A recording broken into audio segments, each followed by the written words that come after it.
Bendiciones, querido pueblo, Dios los bendiga a todos. Hoy vamos a continuar estudiando, analizando, profundizando, afirmando algunos conceptos más de su palabra. De esta hermosa y maravillosa carta de Timoteo que la escribió el apóstol Pablo a su amado discípulo. Y vamos a leer los versículos correspondientes al capítulo 2 de 1 Timoteo, desde el versículo 8 al versículo 15. Quiero pues que los hombres oren en todo lugar, levantando manos santas, sin ira ni contienda. Asimismo, que las mujeres se atavíen de ropa decorosa, con pudor y modestia, no con peinado ostentoso, ni oro, ni perlas, ni vestidos costosos, sino con buenas obras, como corresponde a mujeres que profesan piedad.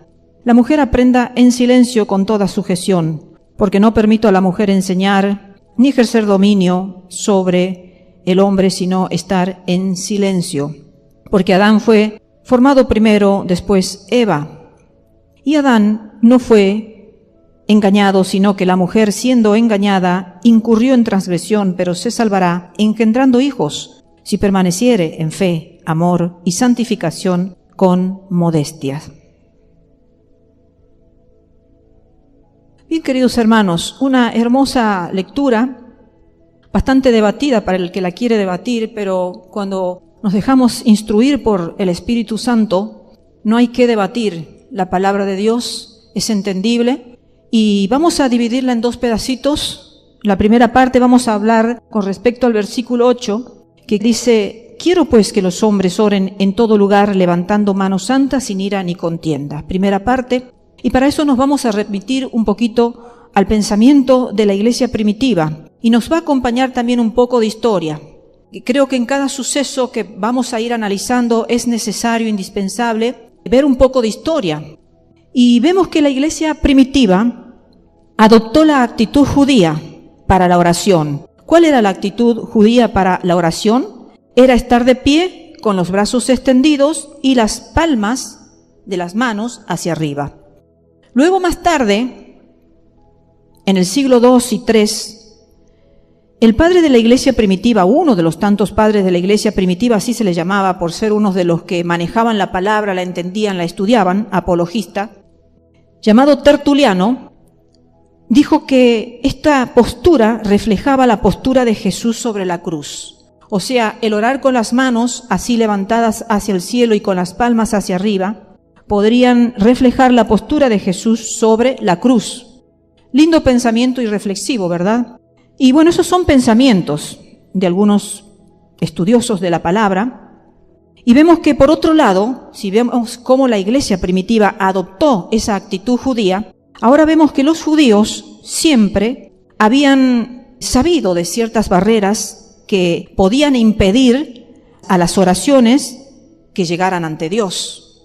Porque nosotros ahora es muy fácil repetir este texto que decimos: entramos confiadamente al trono de la gracia para hallar misericordia y el oportuno socorro a todas nuestras necesidades. Y es verdad, porque Jesucristo lo hizo posible, porque Jesucristo abrió ese camino cuando el velo se partió en dos, cuando moría, expiraba, para darnos entrada al Padre. Tuvo que morir Él para darnos entrada a nosotros, sus hijos. Pero los judíos tenían bien en claro que no era tan fácil entrar a la presencia de Dios. Entonces podemos verlo incluso en uno de los profetas mayores, en Isaías capítulo 1 y el versículo 15, cuando Isaías dice que oyó a Dios decirle a su pueblo lo siguiente. Dice: cuando extendáis vuestros brazos, esconderé de vosotros mis ojos. Aunque elevéis muchos ruegos o súplicas, no escucharé. Vuestras manos están llenas de sangre. Entonces, vemos, hermano, que aunque aquí el profeta escuchaba lo que Dios le decía, que aunque este pueblo estuviera extendiendo sus brazos hacia el cielo en la actitud correcta, dice que el Señor iba a esconder. Dice: no escucharé ni sus ruegos ni sus súplicas. ¿Por qué? Porque vuestras manos están llenas de sangre. Entonces, aquí vemos que realmente hay dos condiciones para la oración, según lo que el pensamiento de los judíos expresado a través de Isaías, un gran profeta de Dios, vemos que el que ore debe extender manos santas, porque aquí el apóstol también lo está diciendo. Quiero pues que los hombres oren en todo lugar levantando manos santas. No pueden ser cualquier mano las que se extiendan, ¿verdad?, ante el trono de Dios. Debe mantener elevadas hacia Dios manos que no hayan tocado cosas prohibidas. Cada uno sabrá que tocan sus manos. Hay infinidad de cosas prohibidas que nuestras manos pueden llegar a tocar y que en realidad tendríamos que analizar nuestras vidas para ver si hay algo de eso, porque en realidad esto no quiere decir que el pecador no tenga acceso a Dios. No, por todo lo contrario. El pecador realmente tiene acceso a Dios, pero si quiero decir que no hay respuestas en las oraciones con respecto a las personas que se ensucian las manos con cosas prohibidas como si nunca hubieran orado. Y en primer lugar, no se está pensando en el hombre que se encuentra, podríamos decir, en alguna pasión y que desesperadamente está luchando contra ella, consciente de su fracaso. Está sabiendo que está fracasando en su vida, está cometiendo un delito ante Dios, está en una pasión desordenada, pero está consciente y está suplicando a Dios que lo ayude. No se refiere a ese tipo de persona, porque ese tipo de persona el Señor lo va a escuchar. Porque el Señor vino a salvar a los pecadores, como el caso del fariseo y del publicano, y el publicano estaba reconociendo sus pecados, sus errores, todo lo que él había cometido mal, las injusticias y vaya a saber cuántas cosas más. Y él estaba orando en el templo y Dios lo escuchó y Dios lo perdonó. Pero en realidad se está pensando en aquel hombre cuyas oraciones son puro formulismo. Podemos decir, sus oraciones son una costumbre, son una tradición, son un esquema, es una reproducción mental y luego hablada que el Señor no puede escuchar. Un formulismo donde quizás se para en el frente, empieza a orar de una manera muy elocuente, desde luego, pero sus oraciones no llegan más que al techo, porque es un formulismo nada más. Pero está el corazón del que comete pecado y que realmente reconoce su pecado y se quiere arrepentir de esas manos sucias, ese corazón sucio, esa mente sucia, ese obrar sucio, ese accionar sucio. Entonces Dios lo va a escuchar al arrepentido, al contrito y al humillado, al que hace súplicas y ruegos realmente porque está humillado. Pero hay cuántos que vienen a la iglesia y que realmente oran y nunca se han humillado de sus pecados que han transitado en toda la semana, que han hecho sus manos, que han tocado. Entonces, podemos ver que es una de las condiciones extender manos santas. Las manos tienen que ser santas para que nuestro Dios las pueda escuchar a nuestras oraciones. Y, en segundo lugar, el que ore no puede tener ira en el corazón. Aquí dice, sin ira ni contienda. Contienda son diferencias, peleas, enfrentamientos. Entonces, el que ore no puede tener en su corazón esas dos cosas, ni ira ni contienda. Se ha dicho que el perdón es indivisible. ¿Qué significa esto? El perdón humano y el divino van tomados de la mano. O sea que Dios me perdone a mí, pero yo no puedo perdonar. Eso es imposible.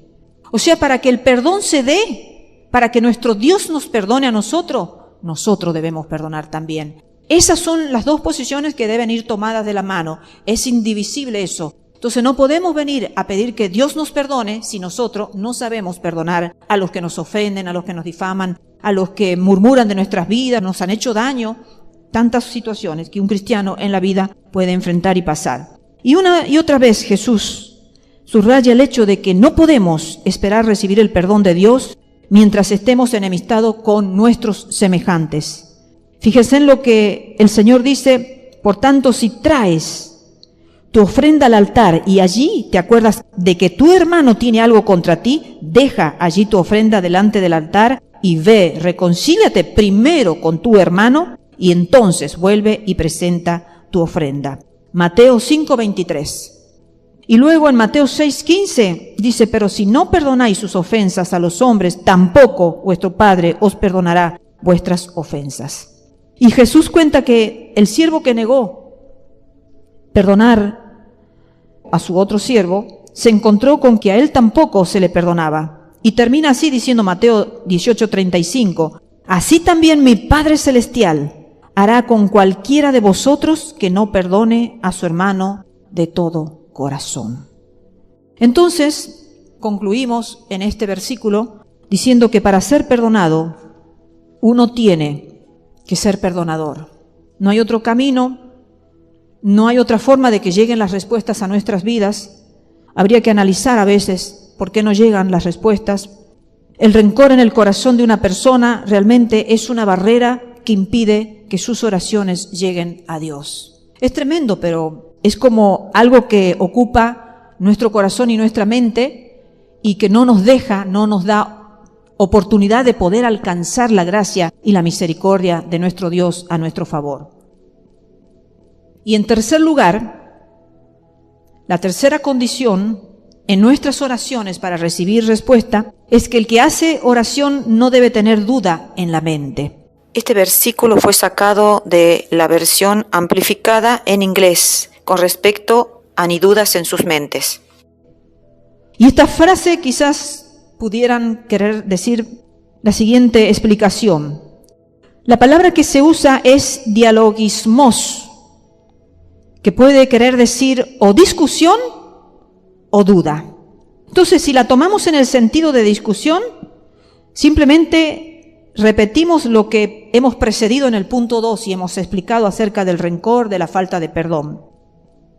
Y reitera el hecho de que el rencor y las peleas y las discusiones son un obstáculo para la oración. Entonces, si queremos venir ante el trono de la gracia, tenemos que venir sin previas discusiones, sin previos rencores no reconciliados en nuestro corazón y peleas también. Venimos a veces a la iglesia, previas peleas que se han dado en la casa, en la calle, en distintos lugares. Y en segundo lugar, es mejor tomar el sentido de duda. Antes de que la oración sea contestada, tiene que haber fe en que Dios va a contestar. Si una persona ora de una manera pesimista y sin una fe verdadera en que tiene sentido, o sea, su oración cae a tierra porque realmente no va a tener alas para poder remontarse. Apenas van a ser palabras salidas de una boca humana y nada más. Van a caer por tierra, como muchas veces decimos, caigan por tierra las oraciones maldicientes. Entonces también van a caer de esa misma forma las oraciones de todo corazón que está lleno de peleas, de pleitos, de rencillas, de rencor y de tantas cosas que no tienen que ocupar lugar, y también de los corazones que están faltos de fe. Si no hay fe, también nuestras palabras van a caer por tierra. La vida del cristiano es pura fe, hermanos, en todos los sentidos, en todos los órdenes. Entonces, antes de que una persona pueda ser curada, ¿qué debe ocurrir? Debe creer. ¿Queremos ser curados en nuestro cuerpo físico? Debemos creer para que podamos ser curados. A veces suceden milagros. Ni siquiera hemos creído ni hemos pensado y viene la sanidad. Esos son regalos que Dios nos manda del cielo. Pero a veces, si nosotros queremos ir con el objetivo de pedirle a Dios que nos sane, previamente tenemos que ser conscientes y creer que el Señor nos puede sanar. Y antes de que una persona pueda echar entonces manos a la gracia de Dios, debe creer en esa gracia. Por eso hay mucha gente que no se convierte, porque realmente no creen en la gracia salvadora. Creen que la salvación solamente se va a ejecutar mediante las obras y no hay otro camino. No hay otro camino que no sea las obras.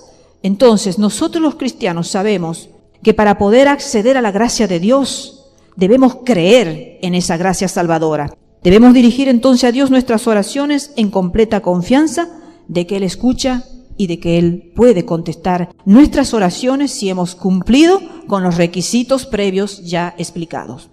Bien, queridos hermanos, que el Señor nos ayude a que cuando vengamos a la iglesia o cuando estemos en casa, en cualquier lugar que estemos orando, levantemos o no nuestras manos, que siempre exista la santidad, manos santas que se puedan elevar a un Dios santo. No podemos estar levantando manos como decía el profeta Isaías. El Señor no va a escuchar sus súplicas y sus ruegos porque sus manos estaban llenas de sangre. Entonces, que ese sea nuestro pensamiento. Voy a orar. ¿Estoy en condiciones de orar? ¿Estoy en condiciones de que Dios pueda recibir mi oración?